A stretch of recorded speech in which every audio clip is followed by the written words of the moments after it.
Guys, balik na naman ako sa pagpapapayat nito. Kita nyo naman yung baba ko, dalawa na talaga kapag ka nakayuko ako. So tumitimbang na naman tayo ng 75 pataas. So alam ko na yung gagawin ko kapag ka bumabalik ako sa ganitong timbang dahil nakaya ko to noon. So kung matatandaan nyo, last year nagpapayat na ako noon kaya bumili ako ng walking pad. At sinabayan ko siya ng calorie deficit at Shepo Apple juice. So minsan talaga hindi maiwasan, nadadapa kaya nakakalimot tayo. So this time ang ititake ko ay itong Daily Plus Probiotic. Ito ay nakakatulong din para mawala yung ating cravings at hindi tayo lumamon ng lumamon. 60 capsules na nga ito at sa isang araw kailangan mo mag-take ng 2 capsule. Bago nga ako kumain or magkape, ito muna yung aking iniinom. Grabe, ang laki ko na naman talaga. Wala ang sarap kasi talagang kumain. So talagang disiplina lang sa sarili talaga para nga hindi tayo bumalik ulit sa ganitong timbang. Yun nga lang nawawala ako sa focus. Kaya ayan, napatigil na naman din ako sa pagbe-bake kasi hindi talaga maiwasan na kailangan kong tikman yung mga binibake ko. Kaya for now, hindi na muna tayo magpapa-order at pambaon na lang muna ng anak ko yung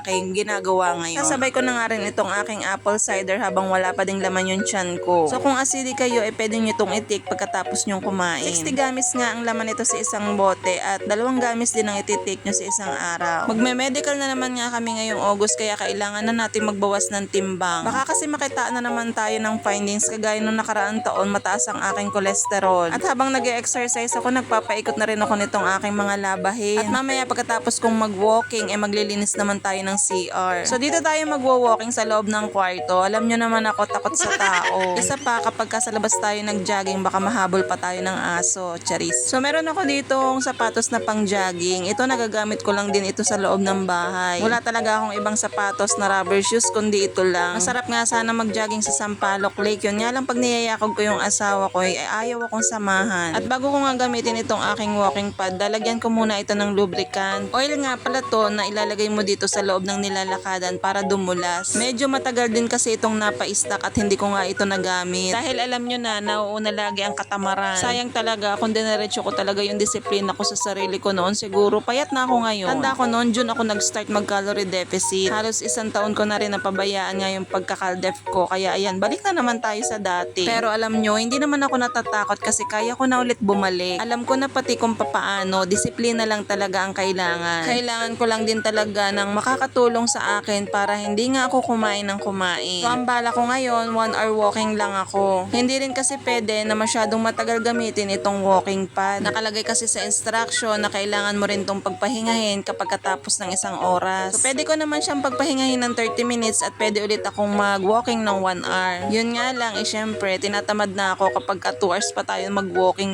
dyan. Syempre, sinamahan ko na rin ng jogging ng kauntian. So ito ang kagandahan kapag ka meron kayo nito, hindi na kayo kailangan lumabas. At isa pa, kahit naulan, pwede kayong mag-exercise sa loob ng bahay. At pag nakaramdam kayo ng pagje-jebs, hindi nyo kailangan magmadaling umuwi. Dahil pagkatapos ko magkape dyan, sumakit ang tiyan ko. Kung sa Sampaloc Lake ako abutin, din ako makakauwi ng wala sa oras. At habang nagwo-walking ako dyan, syempre nag-headset na rin ako at nakikinig ako ng mga worship song. Naglaban na nga rin ako ng cover ng kama namin at saka mga punda ng unan dahil amoy 5 pisong gusot na. Tinaas ko nga lang yung foam namin dyan na hinihigaan para mailatag ko tong aking walking pad. Alam nyo naman na maliit lang yung space ng bahay namin kaya limitado lang din talaga yung aking paglalagyan nito. Kaya ang kagandahan kahit maliit lang yung space nyo, pwedeng-pwede nga ito. At syempre dahil nga manipis lang to, ilalagay lang din natin siya dito sa gilid. Pwede nyo siyang ilagay patayo or pwede din nakahiga or ilagay nyo sa ilalim ng mga kama nyo. Malay nyo, hindi natin masasabi makapagpatayo tayo ng mansion, charis. Isang buong gym na yung ilalagay natin, charot. So, i-throwback natin yan. Ito nga pala yung aking journey last year. So, nag-start pala ako ng 76 kilo at sinabayan ko ng calorie deficit. So, kung mapapansin nyo, ganyan ulit ako ngayon. Sinasabayan ko din siya ng linggo-linggo walking. Pero nakikitaan ko talaga siya ng progress. Kaya sabi ko, itutuloy-tuloy ko yun. Nag-start nga pala ako dyan ng June. At ang sabi ko nga, kailangan bago mag-birthday si mother ng 60th birthday, medyo maimpis na tayo. Sinabayan ko nga rin siya ng Shepo Apple juice. At in fairness naman nun, medyo lumiliit na din yung braso ko. Tamang diet lang talaga ang kailangan at disiplina sa sarili. Babalik ulit tayo dyan.